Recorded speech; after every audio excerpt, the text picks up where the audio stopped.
and welcome to South Asia Today, a show that provides you the glimpses of South Asia. I'm your host, Shivangi Mishra. Let's begin with the headlines first. Afghan businesswoman feels the squeeze under Taliban restrictions. Journalists and political leaders in POJK accuse administration of muzzling press freedom. And Nepal and India celebrate Buddha Jayanti with fervour. Let's begin the show. As India's long election journey nears its end, the excitement of its voters can be felt in busy streets and lively neighborhoods. Foreign journalists are exploring the core of Indian democracy, capturing its rich diversity. Meanwhile, international interest peaks as foreign diplomats witness firsthand the spectacle of India's electoral process. With the final phase underway, all eyes turn towards the impending announcement of results poised to shape the nation's trajectory. Take a look. As India embarked on yet another electoral journey, the world turned its gaze towards the bustling streets and vibrant communities that make up the tapestry of Indian democracy. Demonstrating a deep commitment to shaping the future of their nation through active participation in elections and civic duties, Indian voters are displaying a remarkable enthusiasm. Foreign reporters are energetically engaging in rallies and establishing connections with local communities, underscoring their personal encounters with India's diverse society and electoral dynamics. They highlight these first-hand experiences to emphasize the country's pluralistic nature. Within hours of arriving in Delhi, I got straight on a flight to Varanasi to witness a rally roadshow with the Prime Minister Narendra Modi. While there, we spoke to a grand spectrum of people of all ages, all professions, all religions and none, who were all communicating to us how excited they were to be getting involved in this festival of democracy. And it can only be described as that because in the streets, it was almost like a carnival atmosphere, and it was absolutely electrifying to see this. And it was thrilling to be a part of that experience. We were jostling around in the boiling 40-degree heat. I was dripping, but you know what? It was great fun, and the people have been so warming, so welcoming, and we're just so happy to be here. India conducts its elections in multiple phases due to its vast size and population. Each phase covers different regions of the country, allowing for the efficient management of logistics and security, as well as the smooth conduct of polling. In the current electoral cycle, India's elections are being conducted in 7 phases, with 5 phases already completed successfully. Foreign nations have exhibited considerable interest in observing India's ongoing election proceedings. Their eagerness reflects the global importance of India's democratic practices and the scale of its electoral operations. Recently, a delegation comprising several foreign diplomats attended Prime Minister Narendra Modi's public meeting in Delhi. Now we are here about 20 dignitaries from the embassies, including 6 ambassadors, to watch what is the rally like in Delhi especially, and also see what kind of programs you will have in the rally. So it's similar to Nepal, no doubt about that, but we would like to have the first-hand experience of the rally, especially that of the Prime Minister. We are proud of it. India is the mother of democracy, largest democracy in the world. So I think we are very proud of that one. And then the general election is coming. The part of it has been already completed. The final phase of the Indian election is scheduled for June 1, marking the culmination of the nation's extensive electoral process. Following the completion of this phase, all attention will be turned towards the eagerly awaited announcement of the election results. The outcome will determine the composition of India's next government and shape the country's future trajectory. As India prepares to embrace the results of this monumental democratic exercise, the world watches with bated breath, recognizing the enduring strength and resilience of Indian democracy. The journey may be coming to an end, but the impact of these elections will reverberate far beyond the polling booths, shaping the course of history in the world's largest democracy. Moving on, Buddha Jayanti, also known as Buddha Purnima, is a significant festival celebrated in Nepal and India, marking the birth, enlightenment and death of Lord Buddha. In Nepal, the event is observed with rituals, prayer ceremonies and cultural performances, especially at Lumbini, Buddha's birthplace. And if we talk about India's Gaya, home to the sacred Mahabodhi temple, scores of devotees visited both Gaya, offered prayers and honored Buddha's teachings that promote peace and harmony. The Indian Embassy in Kathmandu, in collaboration with the Lumbini Development Trust, organized several events in Lumbini, the birthplace of Buddha, on the occasion of Buddha Jayanti. Buddha Jayanti is observed annually and it typically falls on the full moon day in the month of Vesak. It commemorates Siddhartha Gautam's significant contributions to establishing world peace. The event was also widely attended by representatives from various Buddhist sects and monasteries in India and Nepal, as well as by the general public. Nepal's Prime Minister Pushpa Kamal Dahal also graced the occasion as the chief guest. Indian Ambassador to Nepal, Naveen Srivastav, and other senior officials were also present. The Nepal PM appreciated the Embassy of India and all the artists for the beautiful painting exhibition and the lively cultural program by artists from India and Nepal who showcased the shared Buddhist heritage and traditions of both the countries.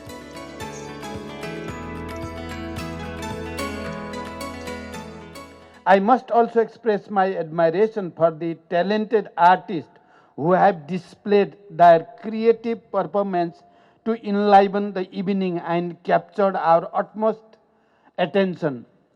We were excited to watch the various expressions of their talents earlier today. About our distinguished artist, I would like to say that your creativity and passion has been truly inspiring. We recognize with deep appreciation your important role in preserving and enriching our cultural heritage. Cultural events such as this is sure to play a pivotal role in promoting cultural ties and strengthening bonds of friendship and cooperation between our two countries and between our two peoples. Meanwhile, thousands of devotees and monks thronged Lumbini to celebrate 2568th birth anniversary of Gautam Buddha, the light of Asia, at his birthplace. Nearly 100 monks, with half of them from the International Buddhist Confederation of India, held a special prayer next to the pond in the Maya Devi temple premises for world peace.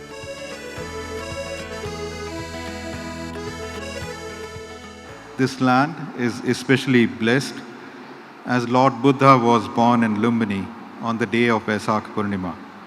Nearby, in the town of Bodh Gaya, he attained enlightenment, and he gave his first sermon in Sarnath, again not far from here. Finally, he attained Mahaparinirvan in Kushinagar. Lord Buddha's life journey and the dissemination of his teachings and message, starting from his first sermon in Sarnath, form an enduring and unparalleled bond between India and Nepal that adds to our unique relationship and symbolizes our shared heritage and values. In this context, I would also like to recall the visit of Prime Minister Modi, who had visited Lumbini in 2022 on the occasion of Vesak Buddha Purnima. He had then spoken about the importance of developing this shared cultural heritage together and enriching it further. During his visit, Prime Minister Modi and the then Prime Minister of Nepal had laid the foundation of International Center for Buddhist Culture and Heritage, which is progressing well thanks to the support provided by Lumbini Development Trust. India too soaked in the festivities of Buddha Jayanti or Vesak Day on the full moon day of May, honouring Buddha's birth, enlightenment and death. Buddhist monks from different countries held a religious rally in the holy town of Gaya, where Buddha is believed to have achieved enlightenment, while devotees in Varanasi Sarnath offered prayers at the site where he delivered his first sermon. The devotees wished for world peace and well-being. This sacred observance not only strengthens religious and cultural ties but also promotes universal values of kindness and spiritual growth. The sacred day, we are praying for the world to be peaceful and also all living beings be happy, healthy, peaceful, long life. The holy lands of Lumbini in Nepal and Bodh Gaya, Sarnath and Kushinagar in India are the cradles for which the universal teachings of Lord Buddha spread to other parts of the world. Now we take a look at some happenings in Asia in a segment called Asia Watch.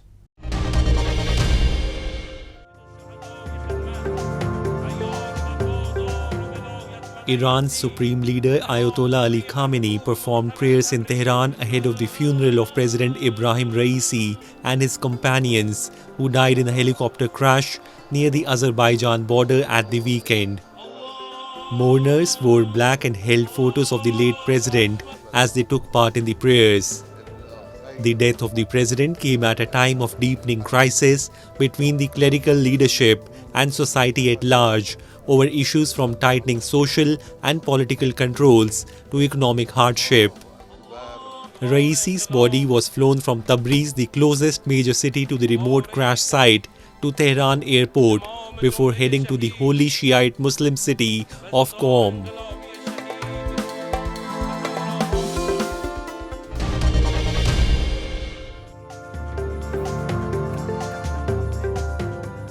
Nasir Sadiq al-Idani, an Iraqi lawyer and academic, established a sanctuary for stray dogs in Basra to keep them safe and away from harm's way. In the sanctuary, which he says he established at his own expense, Al-Idani provides dogs with shelter and food. The Spring of Life organization was established in January 2024, providing these dogs with care that they need. Al-Idani says he plans to establish a sanctuary in other areas and accommodate stray dogs until they reach the age of 12 or 13, when they would die from natural causes. Besides providing the dogs with a safe haven, Al-Idani says that this project also ensures a cleaner and safer environment for all. Stray animals on the street create illness without vaccination, and they eat from anything and can bite a person. Collecting them is to keep them safe and protect society and thus create a clean environment.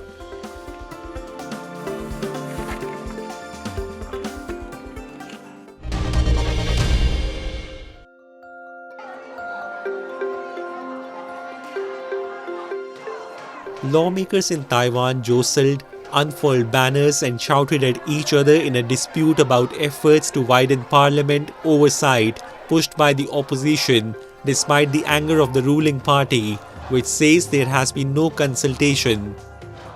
The two main opposition parties, the Kuomintang and Taiwan's People's Party, which together have enough seats for a majority, have joined hands to back reforms that give parliament greater scrutiny over the government. That includes a controversial proposal for lawmakers to punish officials deemed to commit contempt of parliament by making false statements or withholding information, which the DPP says lacks a clear definition. Outside the parliament, thousands of people, many of them young, listened to speeches and carried banners accusing the opposition of trying to force through their reforms and even working in a concert with China and trying to kill democracy. Some held up sunflowers in reminiscent of the Sunflower Movement, a protest against a proposed trade deal with China that brought thousands of students to the streets in 2014.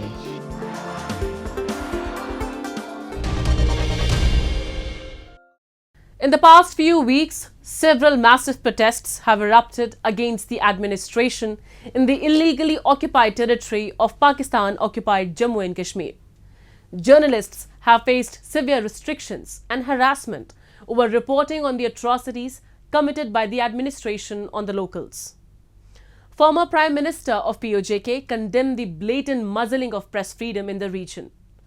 This oppression highlights Pakistan's ongoing abuse of power to silence criticism and evade accountability. We have a report.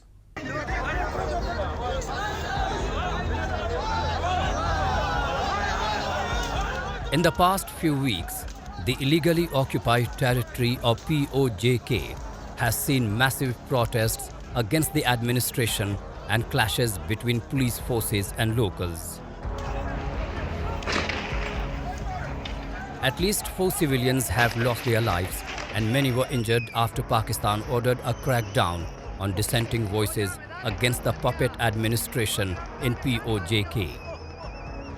There have been massive uprisings against Pakistan and its puppet administration, as locals are not receiving subsidies on flour amid back-breaking inflation, high electricity bills and several other public concerns. The administration has deployed its rangers and police forces to suppress any dissenting voices raised against them and their masters in Islamabad. Moreover, journalists in POJK are facing various restrictions on their reporting on the matter. They are being detained, harassed, and many are becoming victims of enforced disappearances.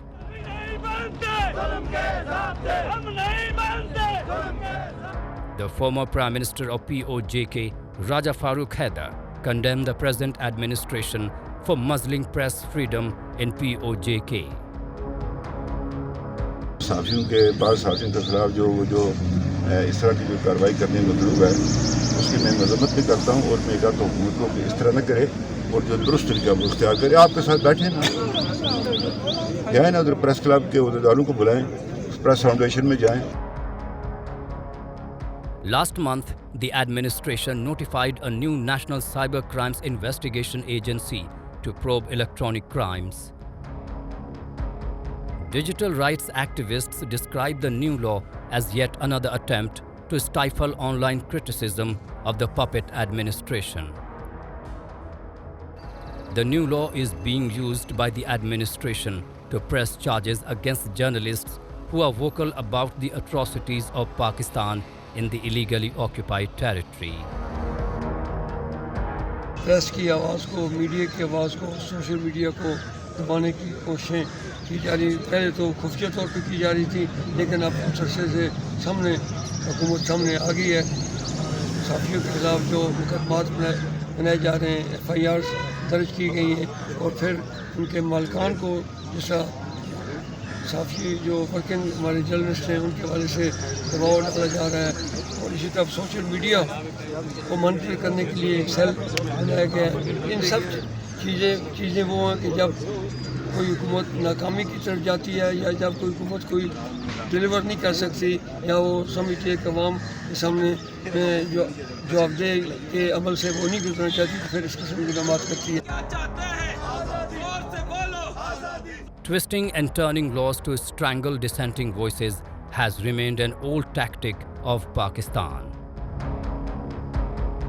Under the guise of protecting free speech and journalism, these laws are used to censor any criticism of the government and the military. The laws that should be used to crack down on online crimes are instead used to snoop on journalists and persecute them if they do not subscribe to the administration's draconian policies.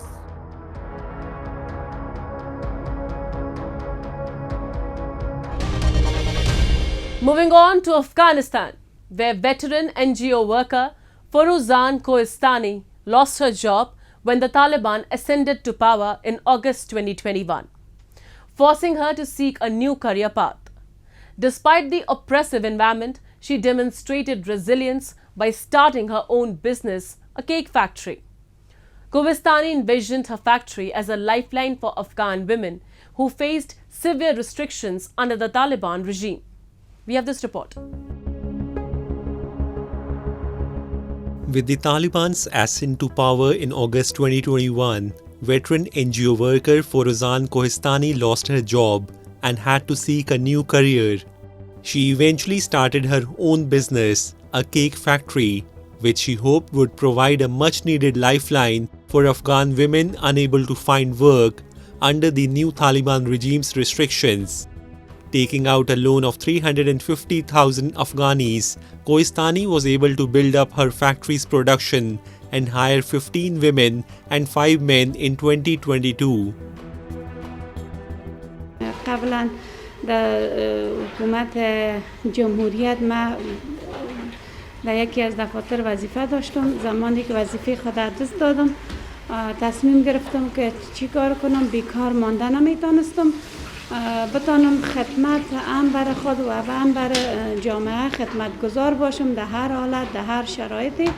تصمیم گرفتم که می بزنس شروع کنم تا از همین طریق مظهر خدمت شوم برای خواهرای عزیزم که فعلا در خانه بیکار هستند. از دست ماندین بعضیشان و بعضیشان نانآور فامیل هستند. In the beginning, her factory made around 100,000 Afghanis per month. With that, she was able to afford the salaries of her employees and pay for her family's expenses and needs. But as Afghanistan's economy continued to deteriorate, after just 1 year, her monthly income decreased by 50% and her business is now on the verge of bankruptcy. Kohistani tried to apply for another loan 2 months ago, but got rejected by the bank because she is still paying off the previous one. With their futures teetering on uncertainty, her employees are worried that the closing of the factory would leave them with no other option but to beg on the street. اگر این پلان ما ورشکست شویم، سقوط کنه، پیش بردیش نتانیم، دیگه هیچ کدام را نداریم جز نامیدی، جز اینمی که دچار افسردگی شویم، دچار مریضی شویم. امی دختر خانما یگانه امیدشان همیجه است که میاین کار میکنن. اینا شاید دچار بسیار افسردگی شوند، دچار مریضی های شوند که دست به گدایی بزنند بعضشان. The Taliban have not formally banned women from work, but have barred many Afghan female aid workers, shuttered beauty salons, which employ tens of thousands of women, and limited women's movement and work in many institutions without a male guardian. This has affected formal female employment to plummet. حساب محرم شرایط که پیشنهاد دارن که محرم بر ما محرم اگه بیایم ما قماشی نداریم که بر محرم ما هم کرای را بتون بر خود ما هم کرای را بتون به خرج مصرف خانه ای که یک مقدار کمک میشه در خانه مدیماشم به اون نمیپایم. مجبور هستم در خانه بشینم دیگه. Female-led businesses like Kohistani's are now facing a series of problems accessing capital and markets due to Taliban restrictions. A United Nations Development Programme study released in mid-April showed. The UNDP found that 41% of 3,100 Afghan female entrepreneurs surveyed had to take on debt, but just 5% of them had been able to gain credit through a bank or microfinance institution, instead mostly relying on lending from friends or family members. Low demand for their goods, a restricted ability to export due to these payment blockages, inability to access inputs again for their businesses, real challenges accessing finance, and that's something we talk about in the report which we published. Only 5% of these women entrepreneurs are able to get loans from banks, and there are major restrictions on their movement and their ability to do business because of discrimination and so on.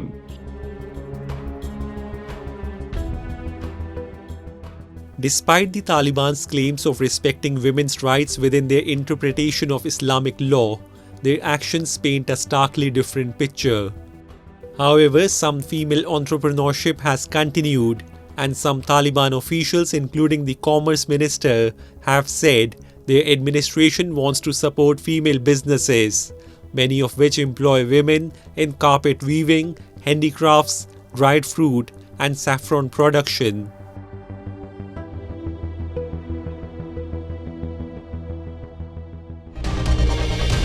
Now it's time for me to wrap up today's episode. We'll be back next week at the same time. This is Shivangi Mishra signing off on behalf of the entire production team of South Asia Today. Goodbye and take care.